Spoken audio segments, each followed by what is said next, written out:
A lot of the sellers I'm working with right now, I'm advising them to get their home ready. Let's get photos taken, let's get it packaged up so that I can present it to the market when the opportunity presents itself.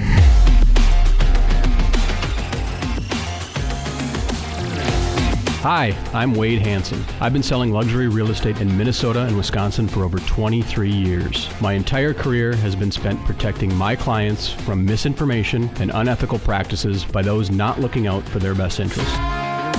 This podcast will give you the raw truth about everything real estate so you can make solid, informed decisions about the biggest investment of your lifetime. This is the Raw Real Estate Podcast.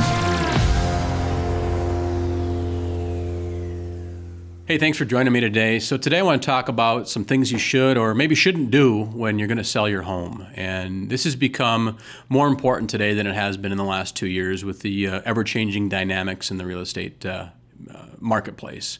As we enter into a shifting market and move forward into 2023 and beyond, I think it's important to really factor in a lot of these things and really think through the process of what you should and shouldn't do. So, number one, and I've talked about this in previous podcasts, but do your research on the real estate professional you're hiring. Make sure that you're hiring somebody experienced. They sell homes in your area. They have a team. They have the resources. They have a plan. Look at their reviews online. Someone that can really market your home and that really understands your needs, your home, and can get you the most amount of money in the shortest amount of time with the least amount of pain. Really make sure that you're doing your research on that agent that you hire. It always amazes me on how many people just select a buddy or a friend or a relative, whatever that might be, to help them sell the largest financial investment they'll ever make in their lifetime. I just think that's such a mistake. So make sure you do your research on the agent that you're going to hire. Pricing right now is really important. Do not overprice your home. As we enter into this new real estate market, pricing is so important, and this kind of circles back to working with somebody that's experienced in your marketplace. Pricing it almost ahead of the market right now is important. During the COVID times, we could price it for $1 and the market would just create the value. We can't do that anymore. It's really important to make sure that we secure a buyer for your home, depending on its price point, but for an average price home, we secure a buyer that first 2 to 3 weeks on the marketplace, or your listing is going to become stale. You're going to become overlooked. You're going to start dropping the price. You're going to start chasing the market, and you're going to ultimately get less for your home than had you just priced it accurately. So make sure you get a good, accurate assessment as to your home's value. Don't price it where you think it should be priced. Don't price it where your neighbor's home sold back in April of this year, because we're not in that COVID market anymore. We can't look at the past. We've got to look at really look at the future and anticipate where your home's value is going to be, weeks, months from now, and looking at what's currently on the market and who your competition is really important. So pricing right now is really, really, really important. Prepare your home for the market, and this kind of all circles back to the agent that you work with, right? Make sure you contact your agent well in advance of going to the market. Most of the sellers that I'm talking to this fall are looking at selling next spring. And they're very strategic and very wise in contacting me right now so that we can get some good green grass photos. So when we hit the market in March or April of next year, they look sharp online. We can't just put poorly conditioned homes on the market anymore. We've got to make sure that we're preparing your home for the market and we're freshening it up and really sprucing up your home so that it appeals to the largest audience and buyers aren't walking through your home nitpicking when we go to the market. So contacting an agent now, months ahead of time, sometimes 6 to even 12 months ahead of time is important, because the limited resources right now for contractors, maybe getting carpet, things like that, just to have the time to do those things is really, really important. So prepare your home for the market.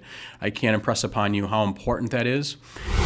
And when you prepare your home for the market, that brings me to the fourth point, and that is don't do any of these improvements without consulting a real estate professional. I see so many sellers think that they've seen an HGTV show and they know that based on that show, that's what they should do to their home.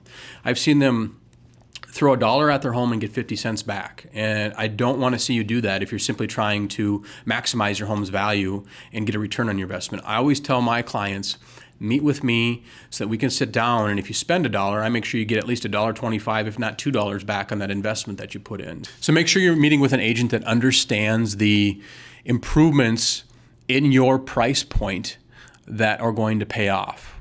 So I see too many people hire their buddy that specializes in $300,000 townhomes to sell their $1 million lake home, and they're giving them advice on what works in the lower price points. So make sure that who you bring out to give you some advice on those improvements is somebody that can properly represent your product in your marketplace and can give you the appropriate advice for preparing your home for the market.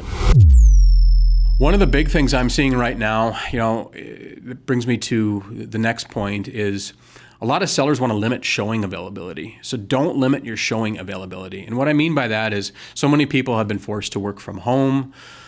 It's an inconvenience to sell. It used to be we could put it on a Friday, it'd be sold by Sunday, so they could just go to a hotel for the weekend and allow the 40 showings to happen. Well, now we've got to spread that out over the course of 30, 60, 90 days or more, and they want to limit showing availability. I see this a lot, and I see this a lot in the upper bracket because these folks are working from home or they're busy professionals.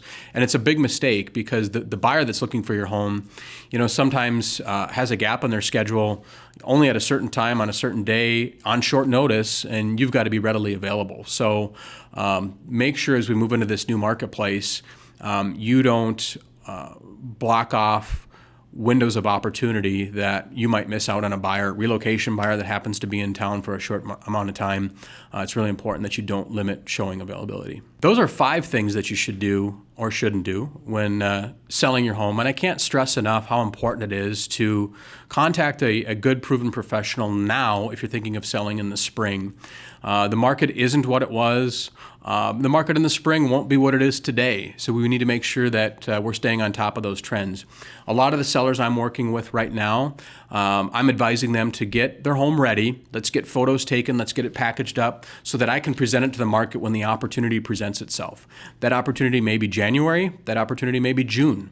But if I've learned anything the last 2 years during COVID, timing is everything. And if we can time the market right, when supply is low in your area, in your neighborhood, and the demand is high, and maybe rates are low, maybe the weather's nice in February and people are moving through the marketplace, just make sure that you're ready, because I've seen people make 2, 3, 4, maybe 5% more just based on timing. So it's really important to contact somebody now, get started on the process, and really it comes down to 3 things in my opinion, although I've named 5. It's really price, condition, and agent. Make sure you price it properly, it's in the condition that matches the price, and you're working with an agent that understands the product that you have to sell. If you're thinking of selling, don't hesitate to reach out to me for a confidential consultation. I'd love to help you any way I can. Thanks for watching. Thank you for listening to the Raw Real Estate Podcast. If you have any feedback for this episode or want to suggest a future topic or even possible guests, head to wadehansen.com. There you can get links to my Facebook and LinkedIn pages. And don't forget to subscribe to my YouTube channel to see the video version of this podcast too. Again, thank you for listening to the Raw Real Estate Podcast. We'll talk soon.